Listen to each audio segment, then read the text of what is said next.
안녕하세요 여러분, 반갑습니다. 저는 뉴탐스런 생명과학 원의 박소연입니다.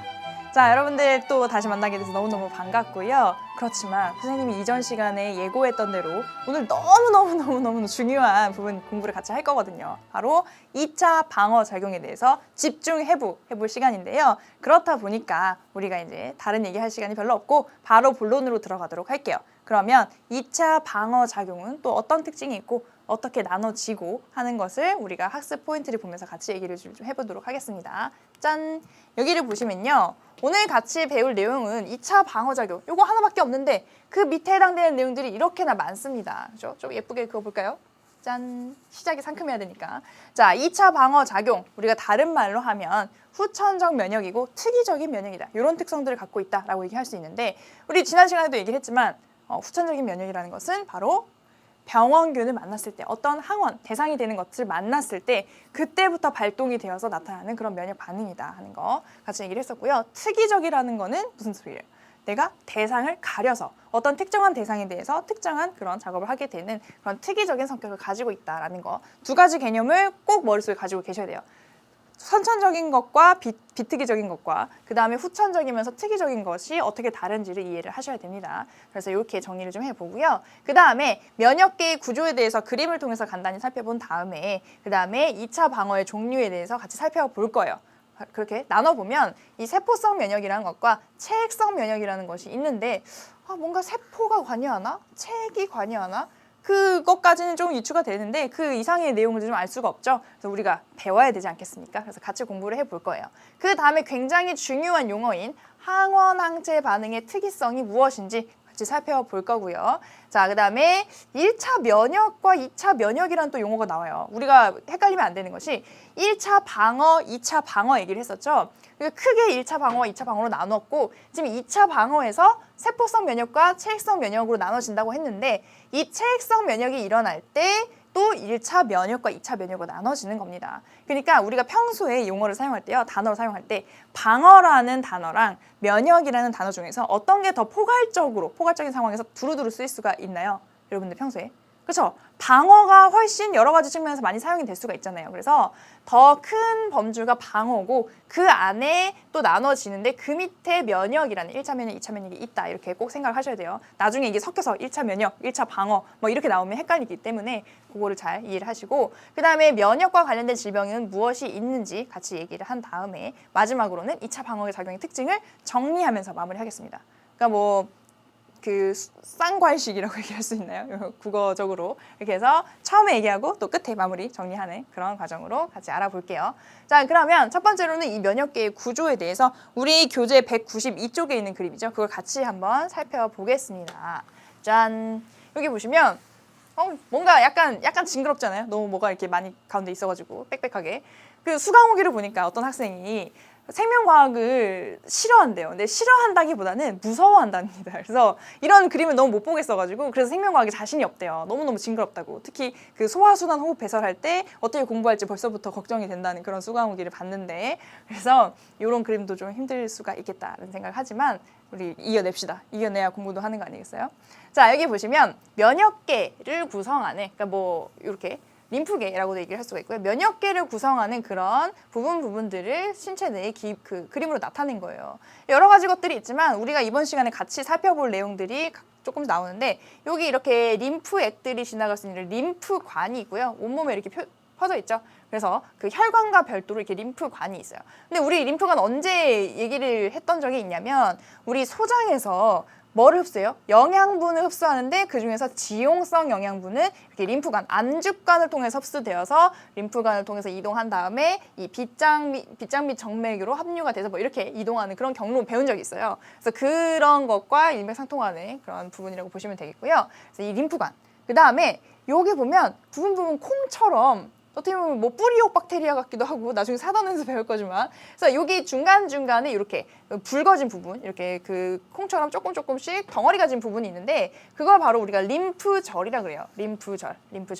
근데 위치에 있는 것을 좀 살펴보면 경향성을 찾을 수가 있습니다. 림프절은 주로 어디에 많이 위치를 하나요?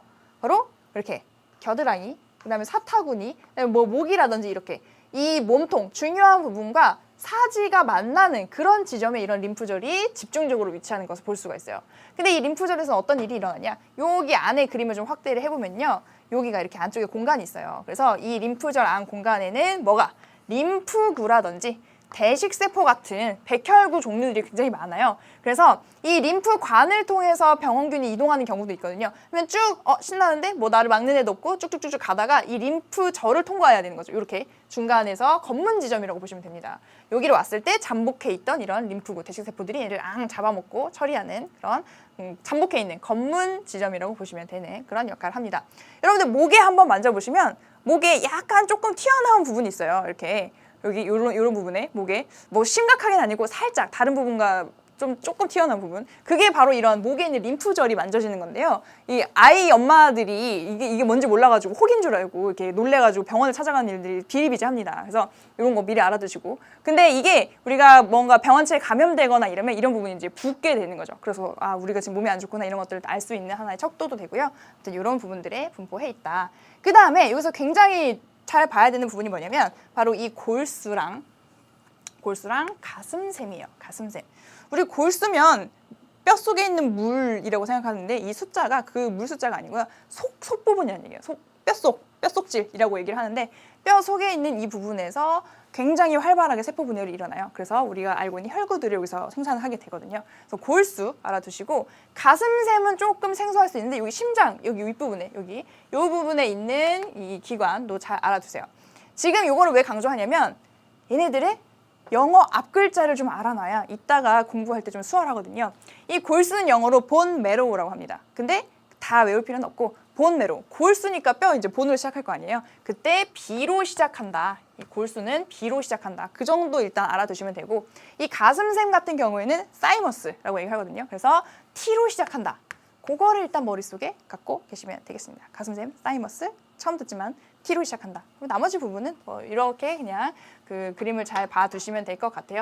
그래서 뭐 여기 보면 무슨 얘기를 하고 싶냐면 우리가 혈액도 있고 그다음에 조직액도 있고 림프도 있는데 이것들이 왔다 갔다 할 수가 있다. 뭐 계속 여기서 여기로 이동하기도 하고 일로 흐르다가 뭐 다시 나가기도 하고 뭐 그럴 수 있다는 걸 나타내고 있습니다. 그렇지만 이런 적혈구 같은 거는 혈관 안에만 존재를 하게 되죠. 이렇게 액체 성분은 왔다 갔다 할 수 있지만 그래서 그런 내용을 담고 있는 그림이다라고 보시면 되겠습니다. 자, 그럼 이제 진짜 본론 얘기할 거예요. 본론을 얘기하러 저쪽으로 한번 가보죠. 얘는 지우고 선생님은 깨끗한 걸 좋아하는 사람이니까.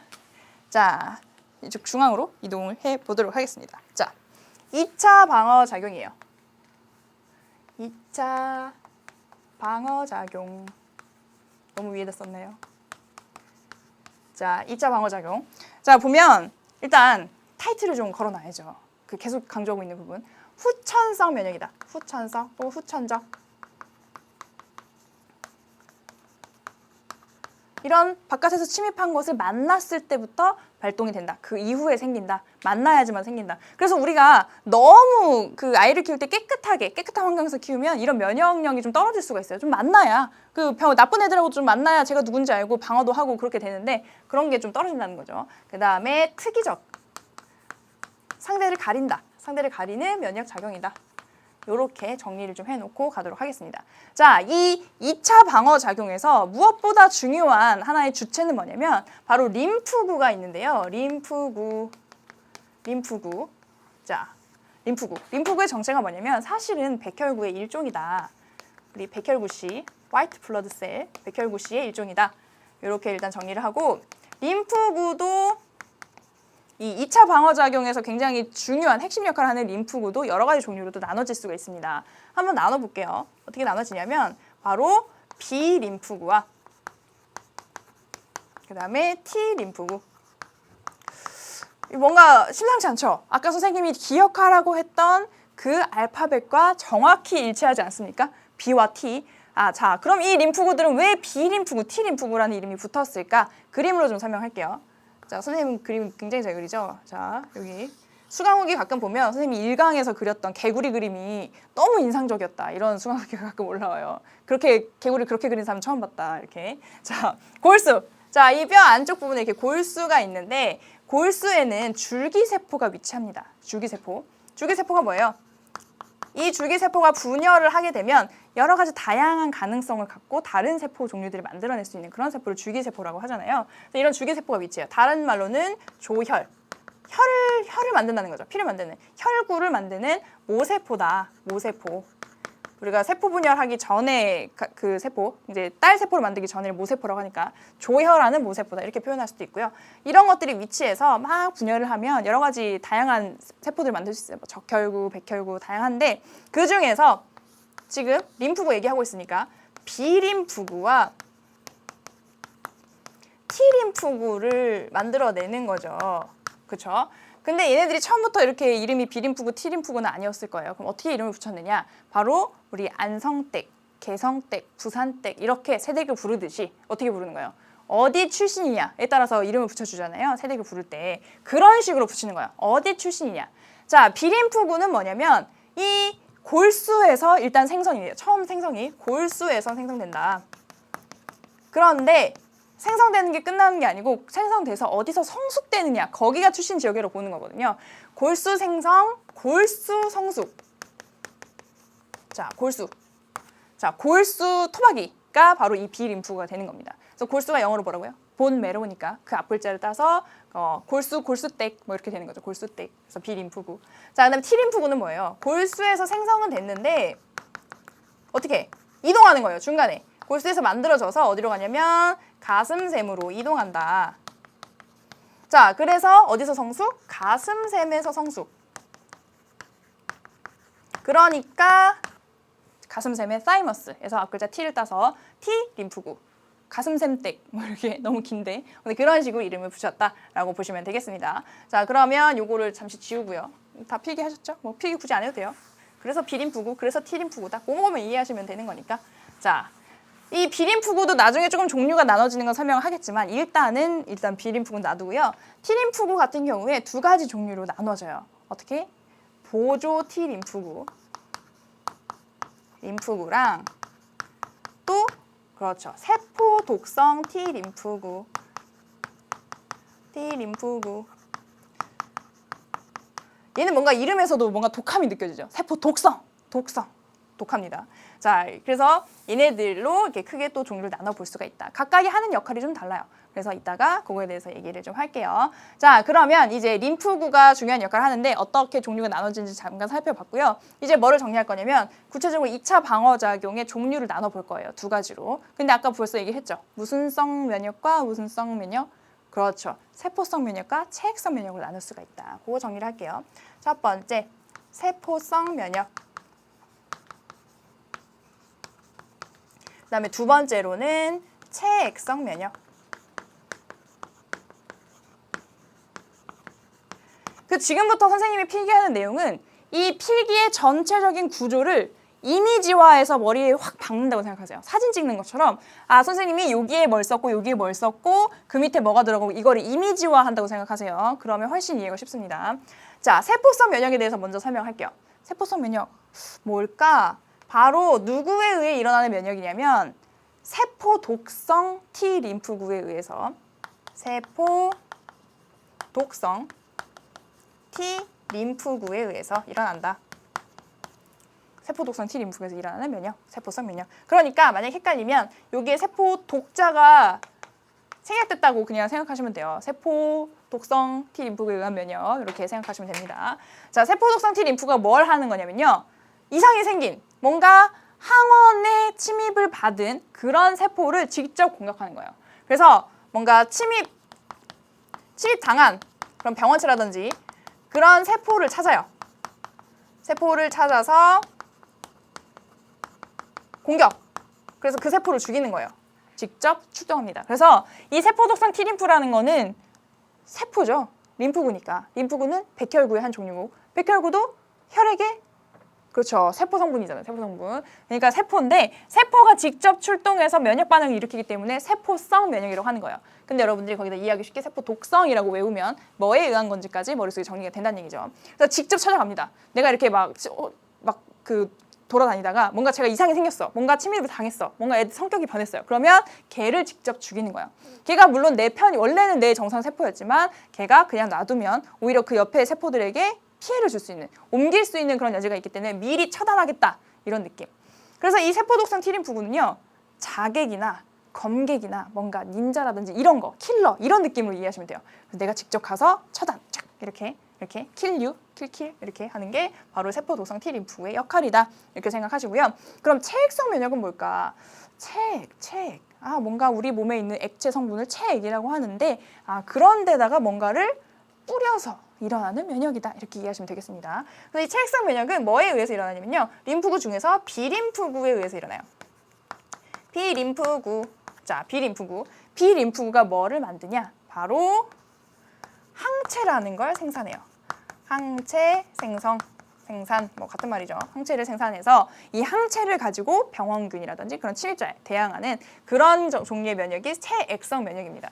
왜 체액성 면역이냐면 이걸 만들어요. 그래서 우리 혈액이라든지 이런 곳에 그냥 흘려보내는 거죠. 그러면 이 혈액을 타고 다니다가 이제 그 병원체나 대항하는 대상을 만나게 되면 걔네들이 붙어가지고 작용을 하는 게 바로 이 체액성 면역이에요.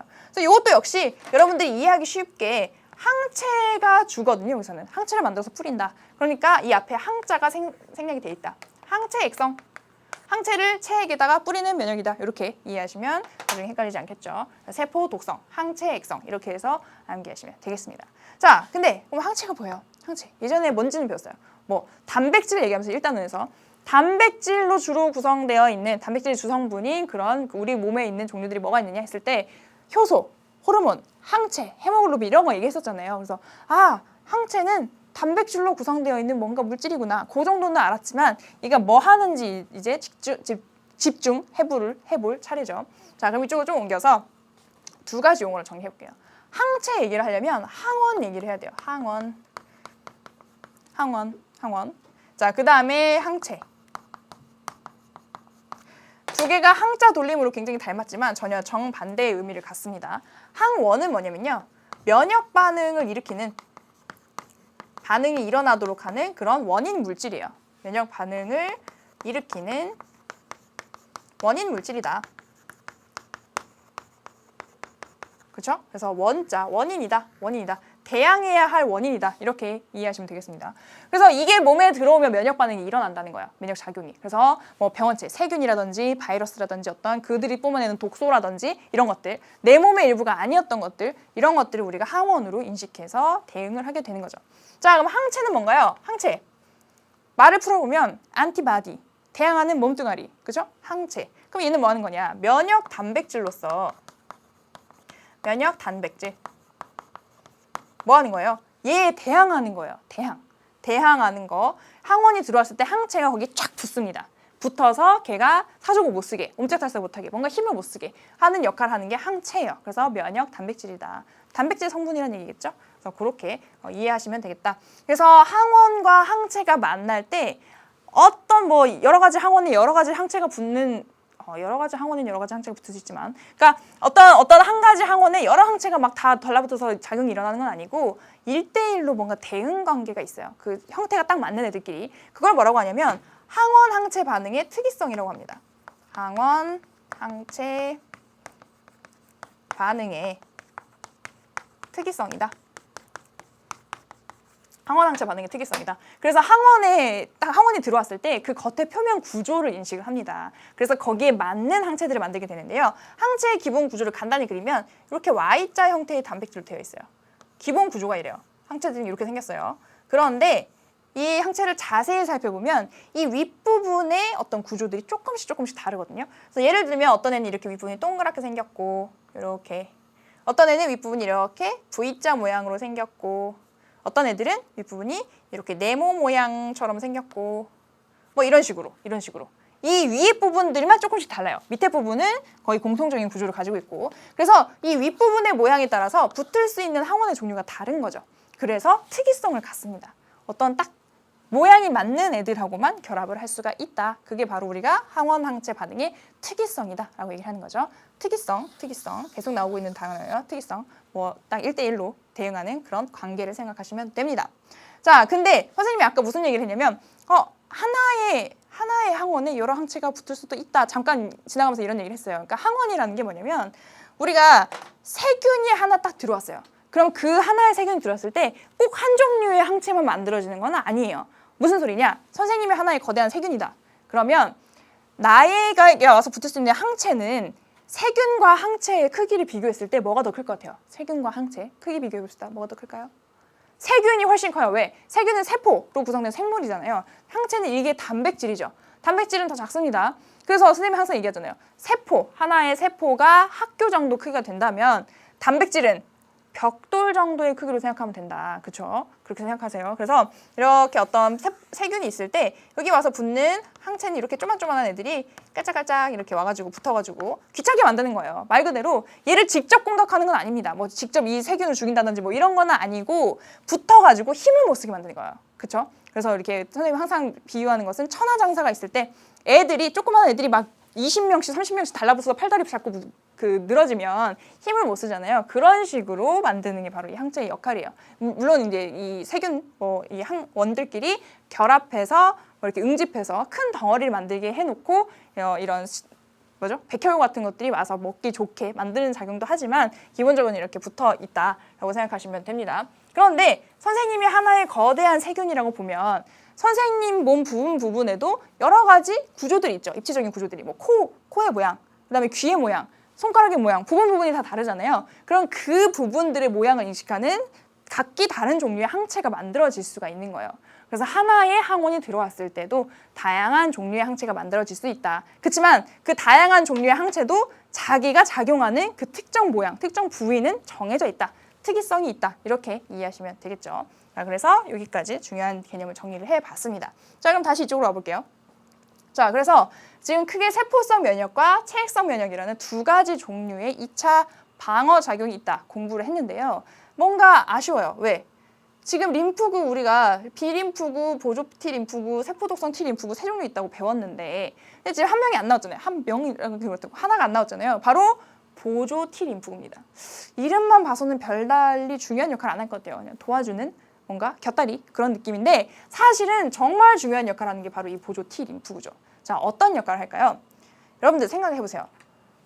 우리가 평소에 뭔가 누가 침입을 하거나 뭔가 집에서 뭐 누가 응급 환자가 생기거나 그랬을 때 경찰이나 119에 전화를 하면 그 구조대원이나 경찰분들이 출동을 하시잖아요. 근데 평소에도 그분들이 문을 똑똑 두드리면서 여기저기 아파트를 자, 똑똑 두드리고 혹시 여기 응급 환자 있나요? 아니면 여기 뭐 누가 강도가 있나요? 이렇게 집집마다 물어보고 다니진 않죠. 어떻게?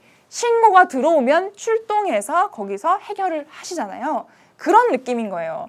이 세포 독성 T림프구랑 B림프구가 항원을 제거하기 위해서 그 문제를 해결하기 위해서 직접 나서서 이제 활동을 하지만 얘들 혼자서는 출동하지 않는 거예요. 뭔가 신고가 들어와야지만 나가서 출동해서 그런 일, 뭐 항체를 만든다든지 가서 이렇게 킬킬 한다든지 그런 일을 하게 되는 거죠. 그럼 그 전에 이 둘을 활성화시키는, 그러니까 신고의 역할을 하는 그런 존재가 바로 이 보조 T림프구라는 겁니다. 자, 이쪽으로 그려볼게요. 자, 그러면 보조 T림프구가 뭘 한다고요? 이 둘을 활성화시키는 역할을 한다. 활성화시킨다. 보조 T림프구가 가서 너네들 지금 일을 해야 될 때야. 가서 이런 애들을 조금 해결해줬으면 좋겠어 라고 사주를 하면 이 둘이 출동해서 항체를 만들든지 아니면 직접 가서 죽이든지 이런 작용이 일어난다고요. 그런데 이 앞에 단계가 한 개가 더 있어요. 이 보조 T림프구가 자기 스스로 얘네들을 활성화시킬 수 있는 건 아니고 이 전에 자 대식세포라는 세포로부터 또 신호를 받아야 됩니다. 대식세포는 뭐냐면요. 이것도 역시 저번 시간에 얘기했는데 이것도 우리 백혈구의 한 종류예요. 그래서 식균작용하는, 그렇죠? 식균작용하는 세포. 잡아먹는 거죠. 병원체 들어왔을 때. 자, 잡아먹어서 소화시키는 그런 역할을 하게 되는데 이 대식세포가 어떻게 하냐면 자, 이렇게 세포가 있을 때 밖에 병원체가 왔다 갔다 돌아다니는 거예요. 깔짝깔짝. 그러면 이렇게 꽉 먹어가지고 자기 세포 안으로 가지고 들어옵니다. 그럼 리소좀 같은 거랑 이렇게 합쳐가지고 걔를 소화시켜요. 그러면 걔가 분해가 되겠죠. 조각조각 분해가 되면 이제 그 병원체에 대해서는 게임이 끝난 거예요. 그 병원체 죽었으니까. 근데 우리가 사람도 그렇듯이 얘가 일을 해서 하나를 잡았잖아요. 그렇죠? 하나에 들어온 침입자를 잡았잖아요. 그러면 자랑을 하고 싶은 거예요. 그래서 이 대식세포가 자기 세포 바깥에다가 그 분해된 항원의 조각을 걸어 놓습니다. 이렇게 걸어놔요. 그러면서 나 오늘 이런 애들 잡았어, 처리했어 하고 이제 자랑스럽게 걸어 놓는 거죠. 그러면 이 보조 T 림프가 이렇게 돌아다니다가 대식세포를 만나요. 자기 오랜 친구 대식세포 만난 거죠. 오늘 요즘 어떻게 지내? 오늘은 뭘 잡았어? 하고 이제 물어보는 거예요. 그러면 이렇게 보여주면서 나 이런 거 잡았어. 그러면 이 보조 T 림프가 그거를 딱 이렇게 인식을 해가지고 이런 애들이 들어왔구나. 그러면 내가 지금 이런 병원체 종류가 우리 몸에 많이 돌아다닌다는 얘기니까 얘네들한테 일러가지고 걔네 다 일방타진하고 내가 얘기할게 하고 가서 얘네들을 활성화시키는 거예요. 그렇죠? 그래서 대식세포가 자기가 소화시킨 항원의 이 부분들을 밖에 걸어요. 그거를 얘가 인식해서 그 종류를 잡아달라고 이렇게 활성화시키는 그런 반응이 일어난다. 자, 그래서 대식세포가 밖에다가 항원을 거는 거, 그걸 유식한 말로 네 글자로 뭐라고 하게 되냐면 항원 제시라고 부릅니다. 항원 제시. 자, 대식세포가 항원을 제시하면 보조 T림프가 그 형태를, 항원의 형태를 인식을 해서 그거를 세포 독성 T림프구나 B림프에게 전달을 해주고 활성화가 되는 거죠. 그래서 그 이후에 작용들이 쭉 일어나게 되는 겁니다. 자, 그런데 우리가 알고 있는 질병 중에서 이 보조 T림프구를 파괴해서 일어나는 질병이 있어요. 뭘까요? 이 보조 T림프구를 없애, 몸속에서. 그게 바로 에이즈예요. 에이즈라는 거는 후천성 면역 결핍 증후군이에요. 근데 이게 바이러스에 의한 질병인데 바이러스가 들어와서 뭐를 숙주로 삼냐면 이 보조 T림프구를 숙주로 삼습니다. 숙주로 삼다는 얘기는 뭐예요? 그 안에서 자기를 증식하고 나서 얘를 빵 터뜨리고 나오는 거잖아요. 그러니까 이 보조 T림프구의 수가 줄어들 수밖에 없어요. 그러면 어떻게 돼요? 보조 T림프구가 없으면 이 뒤에서 일어나는 모든 2차 방어 작용이 무용지물, 먹통이 되는 거예요. 그래서 보조라는 이름이 붙었지만 사실은 굉장히 중요한 역할을 하고 있다. 그래서 그걸 이해하셔야 되고 에이즈가 그래서 무서운 병이다. 후천성 면역 결핍 증후군이죠. 후천적으로 면역이 결핍된다. 왜? 이거 없어지면 뒤가 쫙 문제가 생기는 거니까. 자, 그래서 이 대식세포가 먹어서 제시하는 거 그 자체는 그거는 1차 방어 작용인데 이 보조 T 림프구로부터 이것들이 활성화돼서 일어나는 요 반응은 2차 방어 작용이다. 이렇게. 그래서 1차 방어 작용이 연쇄적으로 뒤에까지 영향을 주는 그런 과정을 여러분들이 확인하실 수가 있겠죠. 자, 이렇게 되어 있습니다. 그런데 여기서 끝나는 게 아니에요. 자, 보조 T 림프구가 활성화를 시켰어요. 그러면 얘는 직접 가서 자기가 이제 죽이는 그런 작용을 하는 거고 B림프구는요, 항체를 만드는데 사실 얘가 활성화 시켰을 때 B림프구도 두 가지로 활성화가 되었을 때 두 가지로 분화가 일어납니다. 두 가지 분화라는 건 뭐예요? 역할이 나눠지는 거죠. 형태적으로도 좀 달라지고. 자, 어떻게 분화가 되냐면 형질세포랑 기억세포로 나눠질 수가 있어요. 형질세포랑 기억세포 두 가지 종류로 나눠지게 됩니다. 자, 그럼 이게 뭐 하는 애들일까요? 역할이 나뉘는 건데요. 형질세포 같은 경우에는 얘가 실제로 항체를 생산하죠. 항체를 직접적으로 생산하는 세포가 형질세포고요. 기억세포는 뭐 할까요? 말 그대로 기억하는 세포예요. 뭐를? 항원에 대한 정보를,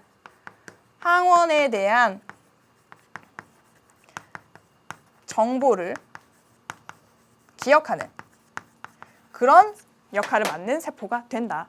그래서 이렇게 분화가 되었을 때 형질세포 같은 경우에는 굉장히 단시간에 엄청난 양의 항체를 쫙쫙쫙쫙쫙 뿜뿜뿜뿜뿜뿜 뿜어내고 금방 죽어요. 수명이 굉장히 짧습니다. 그런데 이 기억세포는 굉장히 오랫동안 우리 몸에 남아서 내가 어떤 항원을 만났었지, 그 항원은 이런 특징을 갖고 있었지, 그 항원이 들어오면 어떤 형태의 항체를 만들어야 효과적이야, 이런 정보를 갖고 계속 살아남는 거죠. 그죠? 기억을 가지고 있다가 나중에 그 항원이 또 재침입했을 때 굉장히 빠른 속도로 대응할 수 있게 만들어주는 것이 바로 이 기억세포의 존재라는 겁니다. 자, 여기까지 이해됐나요? 그러면 지금까지 했던 내용을 좀 그림으로 정리를 해볼게요. 일단은 대식세포와 뭐 항체 뭐 이런 것들이 어떻게 생겼는지, 그 다음에 저런 세포성 면역, 체익성 면역의 전 과정이 어떻게 진행이 되는지 그림으로 정리해 보도록 하겠습니다. 짠! 여기 보시면 일단 대식세포가 항원을 제시하는 그런 과정에 대해서 그림으로 표현한 거예요. 아까 선생님 말로 설명했었죠? 이게 전체적으로 대식세포인데 이 대식세포 안으로 병원체가 들어옵니다. 병원체. 이 대식세포 이렇게 아메바 운동해가지고 얘를 삼켜서 들어오는 거죠. 그러면 이렇게 막 형태로 감싸져 들어왔는데 얘 옆에 있던 리소좀 있잖아요. 리소좀 안에 그런 가수분해 효소들이 있었을 때 이 막들끼리 합쳐지는 거예요. 그러면 이 가수분해 효소와 이 병원체가 만나게 되면서 이것들이 분해가 되는 거죠. 세포 내 소화가 일어나고 그럼 조각조각 나눠집니다.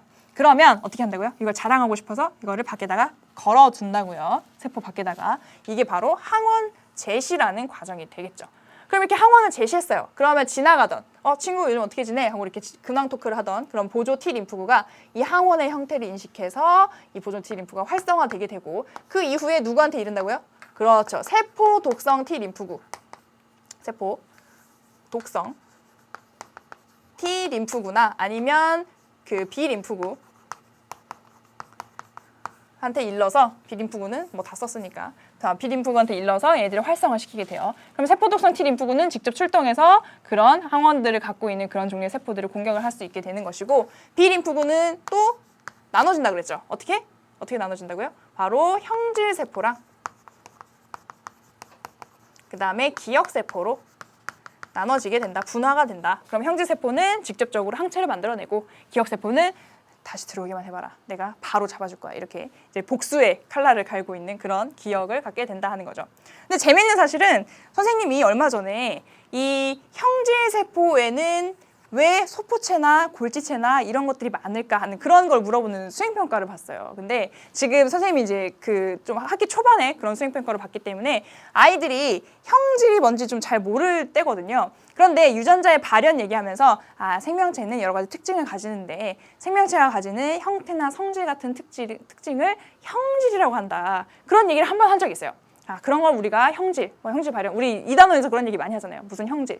그런 얘기를 한번 하고 그 다음에 이 형질 세포 얘기를 하면서 이 항체를 만드는 종류의 세포가 있는데 걔 이름이 형질 세포야. 근데 그 항체라는 거는 단백질이기 때문에 단백질을 많이 합성해서 밖으로 분비하는 세포야. 그렇기 때문에 이 형질 세포 안에는 뭐가 많이 발달해 있냐면 소포체나 골지체나 리보솜 같은 단백질의 합성과 분비에 관여하는 그런 세포 소개관들이 굉장히 많이 있어. 그런 얘기를 잠깐 했었어요. 학생들이 어떻게 썼냐면 형질 세포는 그런 형태와 성질을 만드는 데 관여하는 세포여가지고 그래서 단백질 만드는 데 관여하는 그런 게 많다고 섞은 거죠. 자기들이 배운 걸 모든 지식을 섞어가지고. 그래서 여러분들 별로 안 웃기죠? 선생님 웃겼는데 아무튼 그랬습니다. 자, 그래서 이 형질 세포로 나눠지게 된다 하는 거. 이건 금방 죽어요. 굉장히 수명이 짧습니다. 자, 그럼 다음 그림은 뭐냐면 바로 항체가 어떻게 생겼는지를 좀 간단히 나타낸 건데요. 아까 선생님이 무슨 얘기를 했냐. 기본적으로 Y자로 생겼는데 이 Y자의 아래 부분은 항체 종류에 상관없이 거의 다 비슷한 구조를 가지고 있다. 그래서 그 부분을 뭐라고 부르냐면 불변 부위라고 불러요. 그러니까 비슷비슷하고 안 변한다. 거기는 공통적이다. 그런 느낌인 거죠. 근데 여기 윗부분 뭐라고 불러요? 가변 부위라고 불러요. 이 부위들이 굉장히 많은 다양한 구조를 가질 수 있게 되는 거고 이 구조가 달라지면 각기 다른 종류의 항원과 결합할 수 있게 되는 겁니다. 그래서 이 항원과 결합하는 항원 결합 부위가 이 가변 부위로서 굉장히 다양한 형태가 올 수가 있다. 이렇게. 근데 뭐 가변 부위니 불변 부위니 이런 것까지 여러분들이 외울 필요는 없고요. 그냥 이 윗부분 항원과 결합하는 부위의 구조가 굉장히 상당히 다양하게 나타날 수 있다 하는 것만 알아두시면 되겠습니다. 이 옆에는 무슨 그림이에요? 뭘 나타내는? 그렇죠. 항원 항체 반응의 특이성을 나타내는 그림입니다. 아까 선생님이 얘기했던 대로 하나의 항원이 들어왔을 때도 각각 부분별로 형태가 좀 다르시잖아요. 부위마다. 그랬을 때 거기에 각각에 맞는 종류의 서로 다른 항체들이 결합을 하게 된다. 만약에 이 항체 C가 여기에 결합할 수 있겠어요? 안 되죠. 그렇죠. 구조가 안 맞잖아요. 그래서 각각에 맞는 부분에 맞는 항체가 결합을 하게 된다. 이런 과정을 나타내고 있습니다. 자, 다음 부분 보시면요. 요게 전체 과정을 정리를 한 건데요. 자, 한 큐에 한번 쭉 봅시다. 줄기세포가 있어요. 이 줄기세포는 어디 있겠어요? 딱 골수에 있었겠죠? 골수에서 분열이 일어나서 이제 T림프구도 되고 B림프구도 되는데 거기서 일단 만들어진 다음에 가슴샘으로 옮겨가서 성숙한 T림프구가 되는 거고 거기서 만들어져서 쭉 거기서 자라내는 B림프구가 되는 거겠죠. 자, 그랬을 때 어떤 항원이 첫 번째로 침입을 했다고 칩시다. 그러면 이 보조 T림프구가 그 항원을 만나게 돼요. 어떻게 만나요? 대식세포가 밖에 항원 제시하면 그거를 이 보조 T림프구가 인식을 하게 되는 거죠. 자, 그렇게 되면 이 보조 T림프구가 어떻게 세포 독성 T림프구를 활성화시키고 또 다른 작용으로는 B림프구를 활성화시켜요. 자, 그러면 만약에 세포 독성 T림프구가 활성화되었다. 그러면 얘가 직접 출동해서 항원에 감염된 세포를 죽입니다. 그렇기 때문에 림프구가 직접 출동해서 일어나는 면역, 세포성 면역이라고 얘기를 하게 되겠고요.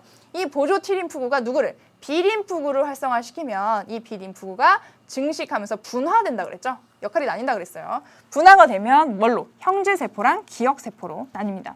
근데 여기 그림 좀 자세히 보시면요. 여기 뭔가 하얗게 이렇게 막구조로 뭔가 되어 있는 게 보일 거예요. 형제세포가 조금 전에 선생님이 얘기했던 대로 단백질을 굉장히 많이 생산하고 분비하는 종류의 세포이기 때문에 이렇게 뭐 소포체나 골지체를 나타내는 그림이라고 생각하시면 돼요. 그런 것들이 발달해 있는 것을 그림에서도 굉장히 세심하게 표현을 한 것을 볼 수 있습니다. 그래서 형제세포는 항체를 뿜뿜뿜 하게 되고 항원 항체 반응을 해서 체액성 면역이라고 얘기한다. 체액을 통해서 일어나는 면역이다. 자, 그 다음에 이 한 종류의 세포는 기억세포로 분화가 되는데요. 이 기억세포는 실제로 항체를 만들진 않고 기억을 가지고 조용히 도사리고 있게 되는 거죠. 이렇게 있다가 그러다가 똑같은 항원이 두 번째 재침입을 한 거예요. 그러면 바로 이 기억세포가 뭘로? 형제세포와 기억세포로 또 분화가 되고요. 그 다음에 만약에 이 기억세포로 분화됐는데 또 한 번 더 침입했다. 3차 침입. 그러면 또 형제세포와 기억세포로 이렇게 쭉쭉쭉 나눠질 수 있는 기억을 가지게 된다 하는 거. 자, 근데 여기 이 그림에 잘 보시면 1차 침입됐을 때랑 2차 침입됐을 때를 굳이 나눠놨어요. 그러면 1차 침입과 2차 침입했을 때 결과가 다를 수가 있다는 걸 의미하고 있겠죠. 그러면 어떻게 달라지는지를 우리 교재에 거기 보시면 더 알아보기를 통해서 알아보도록 하겠습니다. 더 알아보자. 진짜 알아보자. 자, 바로 이 내용이죠. 일단 별표 한 10개 치세요. 10개. 굉장히 중요한 그래프예요. 기본이 되는 그래프입니다. 자, 이게 무슨 얘기냐면 1차 면역 반응과 2차 면역 반응을 비교할 거예요. 자, 1차 면역, 2차 면역은 어디에 속하는 거예요? 1차 방어작용, 2차 방어작용으로 일단 나누고 이 2차 방어작용의 세포성 면역과 체액성 면역으로 나눌 수 있는데 이 체액성 면역에서 항원이 처음 침입한 거냐, 두 번째, 세 번째 재침입한 거냐에 따라서 1차 면역과 2차 면역으로 나눌 수가 있는 겁니다. 굉장히 많이 나눠져서 또 나눠지는 그런 분리라고 보시면 돼요. 자, 그래서 1차 면역, 2차 면역. 자, 그래프를 보면서 정리를 해볼게요. 일단 이 X축은 시간의 흐름이에요. 보면 1일 단위입니다. 그래서 굉장히 시간이 7일, 14일, 20일 생각보다 뚝뚝뚝뚝 뛰는 걸 볼 수가 있고요. 그 다음에 이 Y축은 항체의 농도인데 여기 보시면 여기 굉장히 이것도 쑥쑥쑥쑥 증가하는 걸 볼 수가 있어요. 자, 일단 축에 대해서 이해를 해놓고 한번 시작합시다. 이 0이라는 시점에 뭘 넣어준 거예요? 항원 A가 처음으로 몸에 침입을 한 거예요. 1차 침입이라고 하는 거죠. 항원 A라는 종류의 항원이 처음으로 침입했습니다. 그러면 들어가자마자 항체 막 생기나요? 아니죠. 이 항원 A에 대한 항체 A가 얼마나? 한 5일 정도 지나야 조금 생기기 시작하고 한 7일 정도 일주일이나 지났는데 요만큼밖에 안 돼요. 그렇죠? 그럼 그 사이에는 어떤 일이 있는 거예요? 자 봅시다. 항원이 침입했어요. 대식세포가 잡아먹었죠. 대식세포가 잡아먹고 그거를 소화를 시켜요. 분해를 해요. 리소좀이 이렇게 합쳐져가지고. 그러면 이렇게 분해가 돼가지고 그 조각을 나 이런 애 잡았어 하고 자랑하려고 밖에 걸어요. 항원 제시. 그러면 지나가던 보조 T 림프가 이런 애 잡았네? 그럼 내가 일러줄게 하고 쭉쭉쭉쭉 가가지고 이 B 림프구한테 가서 야 이런 애 들어왔으니까 너가 일 좀 해야겠어. 그럼 B 림프가 알았어 하고 이제 분화가 되는 거죠. 형제세포와 기억세포로 나눠져요. 그럼 이 형제세포가 착착착 만들어서 단백질 막 뿌려요. 그때까지 시간이 이렇게 걸리는 거예요. 그래서 상당히 오랜 시간이 걸립니다. 그래서 이렇게 만들어지는데 시간이 오래 걸리고 다 최고로 많이 만들어졌을 때 그 농도도 그렇게 높지가 않은 상태예요. 아무튼 이렇게 항체가 뒤늦게 만들어져서 결국에 이 항원 A를 다 제거를 하긴 하는 거죠. 그러니까 점점 항체가 농도가 떨어지잖아요. 이 농도가 떨어지는 이유는 항체도 단백질이기 때문에 단백질이 분해되는 거예요. 이제 더 이상 만들어내지 않으면 그것들이 이제 시간이 지나면 분해가 되는 거죠. 그래서 농도가 떨어집니다. 어느 정도 거의 다 떨어졌을 때 어떻게 되냐면 요 28일 정도 지난 시점에서 항원 A가 다시 들어와요. 2차 침입. 그렇죠? 한번 들어왔던 애가 다시 들어옵니다. 그러면 어떻게 돼요? 들어오자마자 슉 이렇게. 이런 기간 없어요. 쭉 올라오고 그 다음에 농도 한번 비교해 보세요. 처음에는 한 10의 1승 정도 들어왔는데 10의 4승 어마어마한 양이 한꺼번에 이렇게 쫙 올라오는 빠르고 강력하게 일어나는 반응을 볼 수가 있습니다. 이게 1차 면역 반응과 2차 면역 반응의 차이라고 볼 수가 있는 거죠. 자, 근데 이 그래프에서는 1차 면역 반응과 2차 면역 반응의 차이도 이렇게 나타내고 있지만 항원 항체 반응의 특이성에 대해서도 이 그래프에서 같이 다루고 있어요. 어떻게 해요? 자, 이 시점에 항원 A도 2차 침입을 했지만 항원 B도 처음으로 들어온 거예요. 그러니까 같은 시점에 이 두 가지 항원이 같이 들어온 거죠. 하지만 얘는 2차, 얘는 1차 침입인 것만 다르죠. 그러면 항원 B가 들어왔을 때 이 항원 B에 대한 항체 B는 어때요?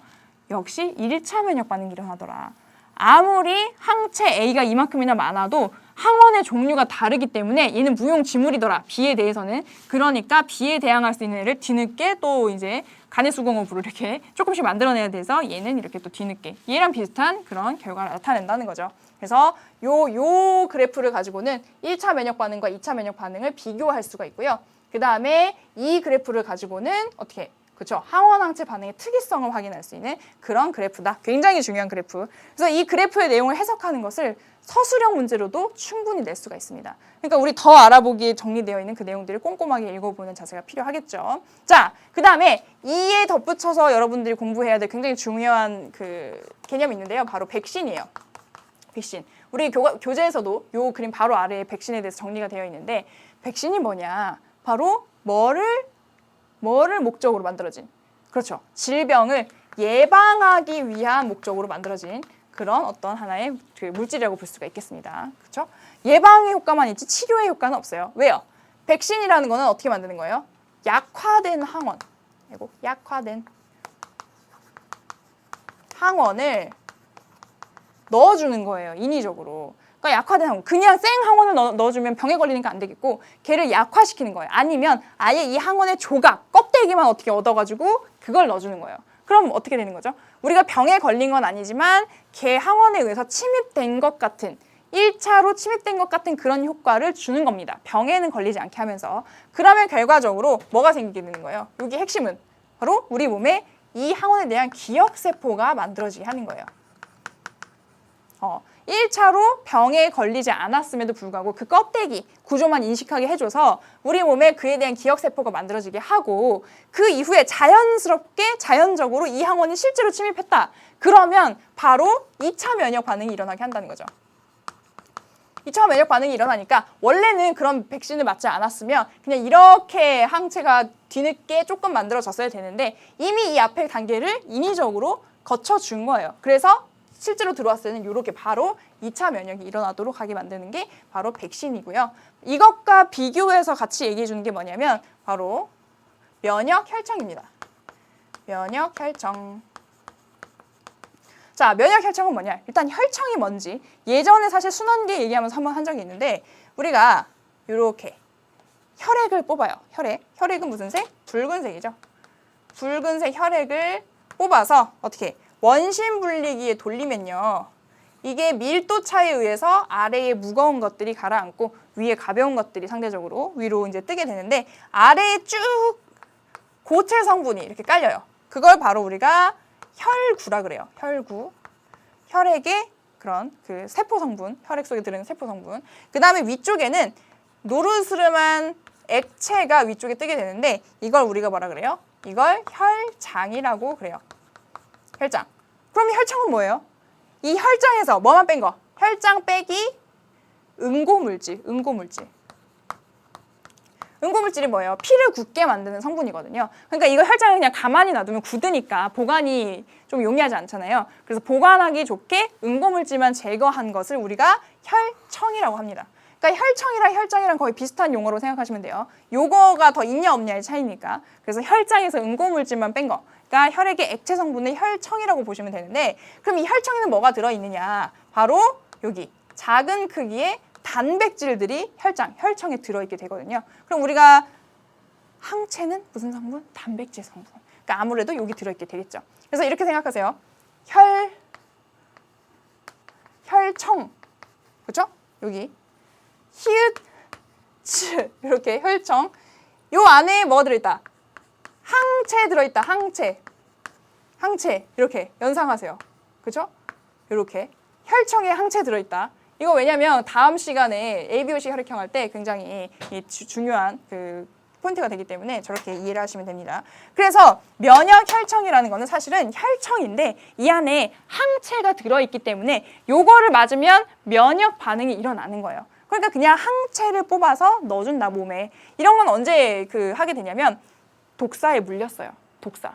근데 독사에 물려서 그 독소가 몸에 들어왔는데 그거에 대해서 물론 우리가 비림프하고 분화해서 항체 만들어낼 수 있죠. 근데 시간이 너무 오래 걸려요. 아까 봤잖아요. 5일, 7일 막 이렇게 걸리잖아요. 그러니까 너무 위급한 상황에서는 아예 다른 동물로부터 그 혈청을 만들어서 보관해 놓고 있다가 그 혈청을 그냥 주사를 해주는 거예요. 그럼 거기 들어있는 항체가 바로 그 작용을 해주는 그런 반응이 되겠죠. 그래서 이거는 백신은 예방이지만 이거는 치료의 목적을 가진 그런 것이다. 치료의 목적.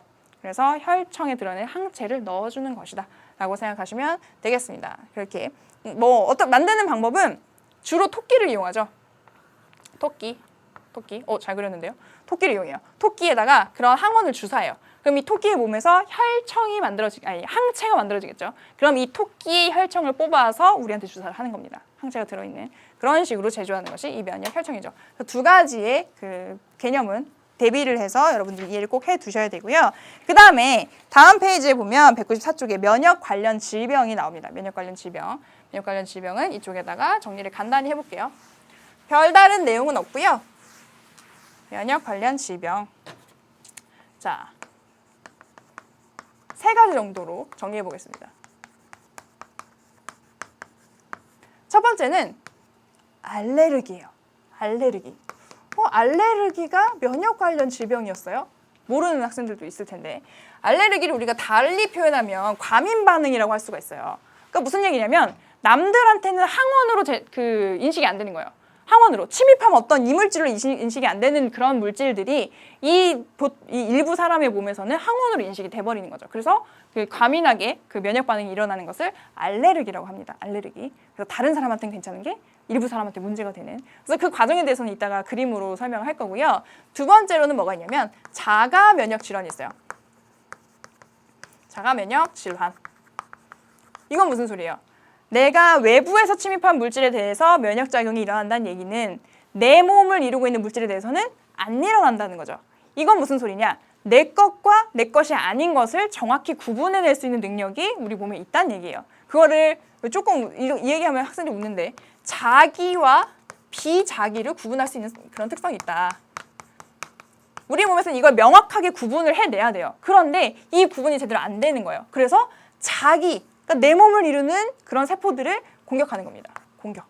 그래서 내 몸에 있는 어떤 세포들이 물질들이 파괴되는 것이 바로 자가 면역 질환인데요. 예시로는 뭐가 있냐면 류머티스성 관절염 있잖아요. 그게 이 막 부분을 관절을 감싸고 있는 막을 공격하는 거예요. 내 건데 못 알아보고. 그래서 이 부분이 막 붓고 뒤틀리고 굳고 이런 현상이 나타나는 것이 류머티스성 관절염. 그 다음에 또 하나가 뭐냐면 우리가 예전에 그 혈당량 조절할 때 당뇨병의 종류를 나눴었잖아요.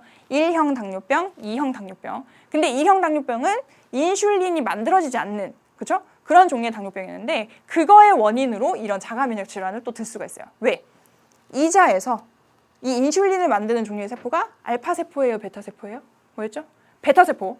베타 세포를 내 건데 공격하는 거예요. 못 알아보고. 그러면 내 베타 세포가 파괴돼서 거기서 인슐린을 만들어내지 못하는 거죠. 그래서 인슐린이 못 만들어지니까 혈당량 조절이 안 되는 그런 종류의 당뇨병이 이 자가 면역 질환의 한 종류라고 보시면 됩니다. 그 다음에 세 번째는 뭐냐면요. 세 번째. 뭘까요? 아까 얘기했던 에이즈, 후천성, 면역, 결핍 증후군, 면역, 결핍 증후군.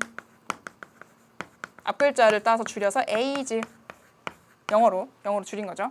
이거는 병원체가 뭐냐면 HIV라는 사람 면역 바이러스, 면역결핍 바이러스, 그 바이러스에 의해서 감염이 되면 아까 숙주가 뭐라고요? 보조 T 림프라고요. 그래서 그런 얘기는 아까 잠깐 정리했으니까 이 정도만 소개를 하겠습니다. 그런데 이 에이즈에 대한 중요한 그래프가 하나 있어요. 근데 선생님이 그거를 여기서 설명할까 고민을 하다가 그게 뒤에 우리 문제 푸는 부분에서 나오거든요. 그래서 항상 선생님이 강의 준비할 때 그런 고민을 많이 해요. 지금 여기서 한꺼번에 그런 그래프까지 모두 다뤄줄 것인가를 고민하는데 그런데 판단을 하는 거죠. 어차피 그런 그래프를 처음 여러분이 만났을 때 그거를 해석해낼 수 있는 능력이 있어야 되고 해석해낼 수 있는 그런 경험을 해봐야 된다고 생각을 해서 뒤에 일단 여러분들 문제를 먼저 풀어보고 그거에 대해서 보충 설명하는 시간으로 갖도록 하겠습니다. 그래서 여러분들 중에서 이런 학생들이 많아요. 그 강의 개념 설명만 쭉 듣고 문제 풀이는 안 듣는 학생들이 있는데, 물론 이제 바쁜 경우에는 그 효율적인 방법이 되겠지만, 선생님이 이 문제 풀이하는 강의에서 새로운 개념들을 추가해서 보충 설명하는 게 굉장히 많거든요. 그러니까 그것들도 같이 들으면 훨씬 도움이 된다는 거 알아두셨으면 좋겠습니다. 자, 그래서 면역 관련 질병에 대해서 같이 알아봤고요. 이 중에서 알레르기가 일어나는 과정에 대해서 그림 보면서 설명해 보도록 할게요. 짠, 여기 보시면 자, 보겠습니다. 알레르기. 자, 그래서 여기 보면 처음에 들어왔을 때, 물론 이 알레르기를 일으키는 그 물질이 처음 들어왔을 때는 괜찮아요. 그런데 최초에 들어왔을 때 이 비림프구가 그 알레르기 항원에 맞는 항체를 만들게 되거든요. 그럼 이 항체가 어디에 가서 결합을 하냐면, 아까 이게 처음에 봤던 비만세포 있잖아요. 저번 시간이군요. 저번 시간에 우리가 그 무슨 반응이었냐면, 염증 반응할 때 비만세포가 히스타민을 만든다고 했는데, 이 비만세포에 가서 그 항체가 결합하게 됩니다. 이게 최초 침입했을 때 여기까지는 괜찮아요. 그런데 한 번 더 들어오게 되면 이 항체랑 그 항원이 결합하게 돼요. 결합하면서 갑자기 이 안에 들어있던 히스타민이 엄청나게 뿜어져 나오는 거죠. 그러면 그게 알레르기 반응, 과민한 반응이 일어나게 되고, 그래서 우리 몸에서 여러 가지 뭐 아프다든지 붓는다든지, 그리고 여러 가지 뭐 두드러기가 난다든지 그런 반응들이 일어나게 되는 겁니다. 그럴 때 우리가 어떻게 해결해요? 이 히스타민에 대항하는 항히스타민제를 먹으면 이런 알레르기 반응이 조금 완화가 될 수가 있습니다. 이렇게 정리를 해볼 수가 있고요. 그 다음에 보면 항원 항체 반응의 특이성이라든지 어떻게 항체가 항원을 제거하는지 이런 건 아까 다 설명을 했고, 그렇게 중요하게 그 그림 같은 경우에는 중요하게 다뤄지지 않으니까 한번 그냥 읽어보시면 정리가 충분히 될 것 같습니다. 자, 그럼 마지막으로 2차 방어작용의 특징을 정리하고 마무리할게요. 짠! 여기 보시면 첫 번째, 항원의 종류에 따라서 다른 종류의 림프구가 반응을 하기 때문에 우리가 특이적인 방어작용이라고 한다. 항원의 종류에 따라서 다른 종류의 림프구가 반응한다. 특이적이다. 자, 두 번째, 수많은 종류의 항원에 대해서 특이적인 반응을 할 수 있는 다양한 종류의 림프가 존재한다. 1번, 2번이 같은 말이죠. 그렇죠? 항원 종류도 다양하니까 다양한 종류의 림프가 존재해서 결과적으로 그걸 특이적인 방어작용이라고 한다. 자, 세 번째 보겠습니다. 병원체가 감염된 후에, 감염이 일단 되고 나서 나타나서 후천성 면역이라고 한다. 그렇죠? 그래서 획득되는 시점이 병원체 감염 후다 하는 거고, 다시 침입했을 때 효과적으로 반응할 수 있는 면역 기억 능력이라는 게 있다. 누구에 의해서요? 기억세포가 만들어지기 때문에 면역 기억 능력이 있다. 자, 이거를 이용하는 게 우리가 백신이죠, 백신. 자, 네 번째, 자기 물질과 비자기, 내 것이 아닌 물질을 구별해서 외부에서 들어온 비자기 물질에는 반응하지만 자신의 것은 반응하지 않는다. 근데 이거에 문제가 생긴 게 뭐예요? 바로 면역, 자가 면역 그 질환이죠. 그래서 내 거를 공격하는. 자, 다섯 번째, 1차 방어작용에 비해서 방어작용이 나타나기까지 시간이 더 오래 걸려요. 왜요? 누군지 알아봐야지, 쟤를 어떻게 공격해야 되는지 알아봐야지, 그래서 내가 그에 맞는 항체 만들어야지, 뭐 굉장히, 그래서 그 과정이 있기 때문에 더 오랜 시간이 걸린다는 그런 특징이 있다라고 정리를 해볼 수가 있겠네요. 자, 그럼 이렇게 해서 오늘 같이 공부한 내용 마무리를 하고요. 다음 시간에는 요거를 다 이제 아울러서 우리가 혈액형까지 마무리를 짓고 실제로 우리 문제풀이로 확인해 보도록 하겠습니다. 그럼 오늘 공부한 내용 굉장히 많은 내용이 있었는데, 이 선생님이 어떻게 하라고 했어요? 그림을 이미지화 딱 하듯이 머릿속에 그 구조를 파악을 해야 된다는 거 복습 꼭 하시고 수강후기 게시판에 그 결과 올려주시고요. 다음 시간에 만나도록 하겠습니다. 수고하셨습니다.